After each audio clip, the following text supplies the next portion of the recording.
gone.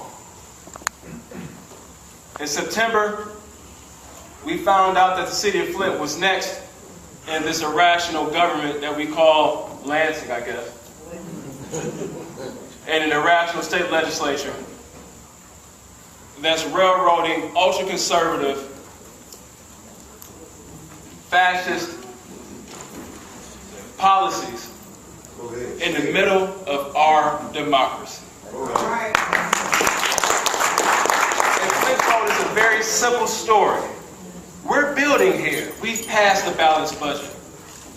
Our deficit is only $2 million. What's the difference between our city and Allen Park or Jackson that have a deficit upwards to $100 million? Yet they don't face any emergency management. They don't have the threat of having their public assets being sold. They don't live under the threat of losing thousands of jobs at the stroke of a pen. They don't live under that threat. But here in the city of Detroit, we're forced with the ballot or the bullet of emergency management. So we're going to turn to the ballot. Because we don't believe in self-destruction. We stand for self-determination.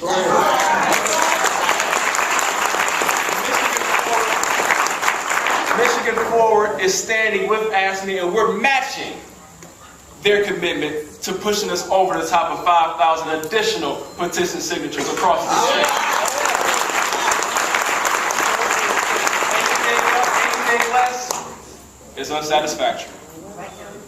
Because the time is now. Young people in Michigan, we've stood up all over the summer, collecting over 150,000 signatures for this effort. Because we believe in democracy for the future of Michigan, not for the right now short-term gains of big corporate, greedy businessmen and selfish politicians. All right. September 12th, the Detroit City Council stood up and said no to Public Act 4 as well. And that fight was led by the great councilwoman, Miss Joanne Watson. Yeah.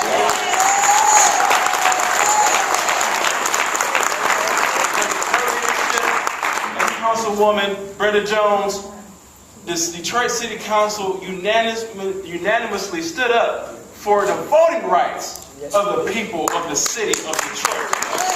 But not just the city of Detroit, because they realize that as Detroit goes, guess what? That big love that we got called Michigan, the whole state goes the same way. So, as much as the media and many people across this state try to pit this as a Detroit problem, if democracy fails in Detroit, democracy fails in Michigan. And as we approach 2012, with the financial issues that we have looming before us, with the unemployment still for African Americans being above 15%, with unemployment for teens being over 20%, with unemployment for Hispanics being still over 11%, we got a lot of work to do. And taking our vote is the last thing Governor Snyder or the Michigan legislature should have on their mind.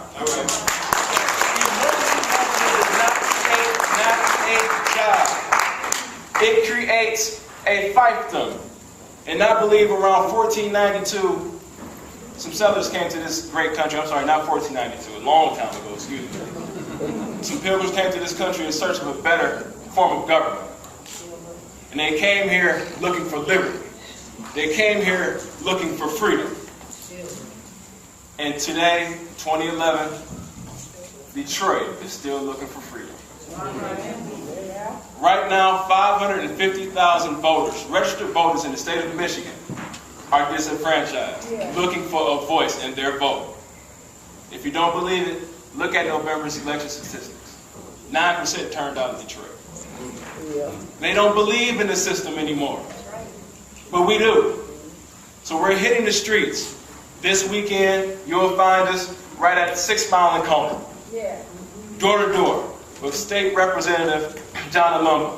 Walking door to door with residents of this great city, combing every crevice to find those voters who believe in democracy. And guess what? It's not a hard sell. It's 10 seconds to talk. Do you believe in Detroit? Do you believe in Michigan? And the answer is always yes.